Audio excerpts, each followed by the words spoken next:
Welcome to A Year of War and Peace. I'm your host, Brian E. Denton.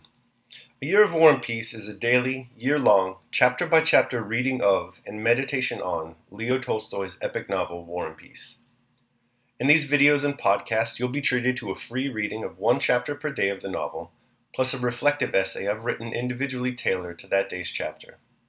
These readings are offered for free, though if you'd like to support me, you can do so in one of three ways. First, you could purchase my ebook, A Year of War and Peace. It features the entire novel, plus all of my reflective essays, and it's only $2.99 on Amazon.com. You could also become a patron at patreon.com/Brian E. Denton. If you sign up there, you'll receive a sonnet once a month, plus a link to an ebook of my collected sonnets. Finally, if you like, you can make a one-time donation to my PayPal account. The email there is brianedenton@gmail.com. You can also use that email to contact me. I'd be happy to hear from you. Your support is greatly appreciated. Today's reading and reflection is on Chapter 174. Chapter 174.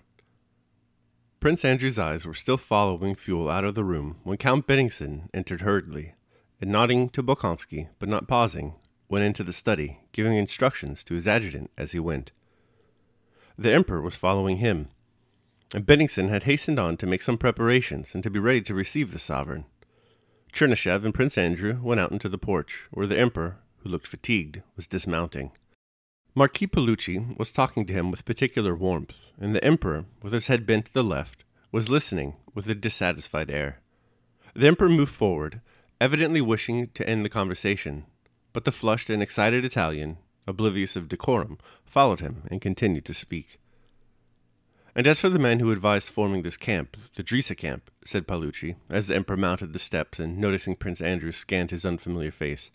"As to that person, sire," continued Paolucci, desperately, apparently unable to restrain himself, "that man who advised the Drisa camp, I see no alternative but the lunatic asylum, or the gallows." Without heeding the end of the Italian's remarks, and, as though not hearing them, the Emperor, recognizing Bulkonsky, addressed him graciously. "I'm very glad to see you. Go in there where they are meeting and wait for me." The Emperor went into the study.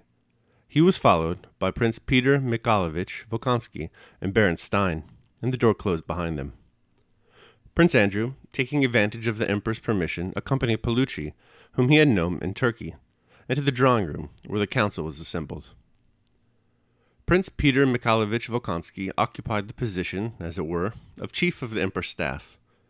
He came out of the study into the drawing-room with some maps which he spread on a table, and put questions on which he wished to hear the opinion of the gentlemen present.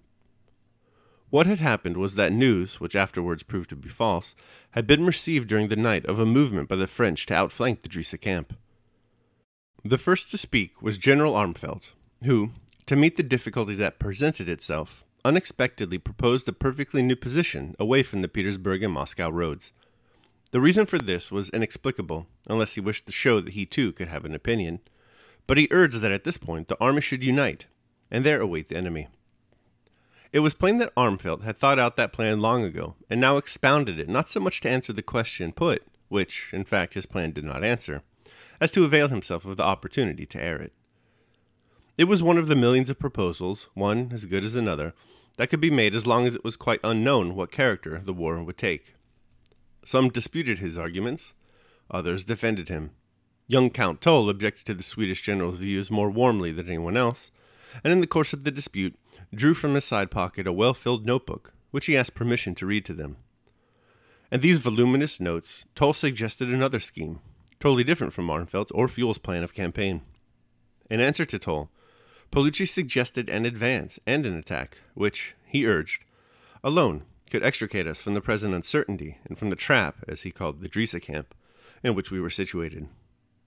During all these discussions, Fuel and his interpreter, Wolzogen, his bridge in court relations, were silent. Fuel only snorted contemptuously and turned away, to show that he would never dream himself by replying to such nonsense as he was now hearing. So when Prince Bulkonsky, who was in the chair, called on him to give his opinion, he merely said, "Why ask me? General Armfeldt has proposed a splendid position with an exposed rear. Or why not this Italian gentleman's attack? Very fine. Or a retreat, also good. Why ask me?" said he. Why, you yourselves know everything better than I do." But when Bulkonsky said, with a frown, that it was in the Emperor's name that he asked the question, Fuel rose, and suddenly growing animated, began to speak. "Everything has been spoiled. Everything muddled. Everybody thought they knew better than I did, and now you come to me? How mend matters? There's nothing to mend. The principles laid down by me must be strictly adhered to," said he, drumming the table with his bony fingers. "What is the difficulty? Nonsense. Childishness." He went up to the map, and speaking rapidly, began proving that no eventuality could alter the efficiency of the Drisa camp, that everything had been foreseen, and that if the enemy were really going to outflank it, the enemy would inevitably be destroyed. Paulucci, who did not know German, began questioning him in French. Walsingham came to the assistance of his chief, who spoke French badly, and began translating for him, hardly able to keep pace with Fuel, who was rapidly demonstrating that not only all that had happened, but all that could happen, had been foreseen in his scheme, and that if there were now any difficulties, the whole fault lay in the fact that his plan had not been precisely executed. He kept laughing sarcastically. He demonstrated, and at last contemptuously ceased to demonstrate, like a mathematician who ceases to prove in various ways the accuracy of a problem that has already been proved. Walsingham took his place and continued to explain his views in French, every now and then turning to Fuel and saying, "Is that not so, Your Excellency?" But Fuel, like a man heated in a fight who strikes those on his own side, shouted angrily at his own supporter, Walsingham. "Well, of course, what more is there to explain?" Paulucci and Michaud both attacked Walsingham simultaneously in French. Armfeldt addressed Fuel in German. Toll explained to Bulkonsky in Russian. Prince Andrew listened and observed in silence. Of all these men, Prince Andrew sympathized most with Fuel, angry, determined, and absurdly self-confident as he was. Of all those present, evidently he alone was not seeking anything for himself, nursed no hatred against anyone, and only desired that the plan, formed on a theory arrived at by years of toil, should be carried out. He was ridiculous and unpleasantly sarcastic, but yet he inspired involuntary respect by his boundless devotion to an idea. Besides this, the remarks of all except Fuel had one common trait that had not been noticeable at the Council of War in 1805. There was now a panic fear of Napoleon's genius, which, though concealed, was noticeable in every rejoinder. Everything was assumed to be possible for Napoleon. They expected him from every side, and invoked his terrible name to shatter each other's proposals. Fuel alone seemed to consider Napoleon a barbarian like everyone else who opposed his theory. But besides this feeling of respect, Fuel evoked pity in Prince Andrew. From the tone in which the courtiers addressed him, and the way Paulucci had allowed himself to speak to him of the Emperor, but above all, from a certain desperation in Fuel's own expressions, it was clear that the others knew, and Fuel himself felt, that his fall was at hand. And despite his self-confidence and grumpy German sarcasm, he was pitiable, with his hair smoothly brushed on the temples and sticking up in tufts behind. Though he concealed the fact under a show of irritation and contempt, he was evidently in despair that the sole remaining chance of verifying his theory by a huge experiment, and proving its soundness to the whole world, was slipping away from him. The discussions continued a long time, and the longer they lasted, the more heated became the disputes, culminating in shouts and personalities, and the less was it possible to arrive at any general conclusion from all that had been said. Prince Andrew, listening to this polyglot talk and to the surmises, plans, refutations, and shouts, felt nothing but amazement at what they were saying. A thought that had long since and often occurred to him during his military activities. The idea that there is not and cannot be any science of war, and that therefore there can be no such thing as a military genius, now appeared to him an obvious truth. What theory in science is possible about a matter the conditions and circumstances of which are unknown and cannot be defined, especially when the strength of the acting forces cannot be ascertained? No one was or is able to foresee in what condition our or the enemy's armies will be in a day's time, and no one can gauge the force of this or that detachment. Sometimes, when there is not a coward at the front to shout, "We are cut off," and start running, but a brave and jolly lad who shouts, "Hurrah!" detachment at 5,000 is worth 30,000, as at Schorngraben, while at times 50,000 men run from 8,000, as at Austerlitz. What science can there be in a matter in which, as in all practical matters, nothing can be defined, and everything depends on innumerable conditions, the significance of which is determined at a particular moment which arrives, no one knows when? Armfeldt says our army is cut in half, and Paolucci says we have got the army between two fires. Michon says that the worthlessness of the Drissa camp lies in having the river behind it, and Fuel says that is what constitutes its strength. Toll proposes one plan, Armfeldt another, and they are all good and all bad, and the advantages of any suggestions can be seen only in the moment of trial. And why do they speak of a military genius? Is a man a genius who can order bread to be brought up at the right time and say who is to go to the right and who is to go to the left? It is only because military men are invested with pomp and power, and crowds of sycophants flatter power, attributing to it qualities of genius it does not possess. The best generals I have known were, on the contrary, stupid or absent-minded men. Bagration was the best, Napoleon himself admitted that. And Bonaparte himself? I remember his limited, self-satisfied face on the field of Austerlitz. Not only does a good army commander not need any special qualities, on the contrary, he needs the absence of the highest and best human attributes: love, poetry, tenderness, and philosophic inquiring doubt. He should be limited, firmly convinced that what he is doing is very important. Otherwise, he will not have sufficient patience. And only then will he be a brave leader. God forbid that he should be humane, should love or pity, or think of what is just and unjust.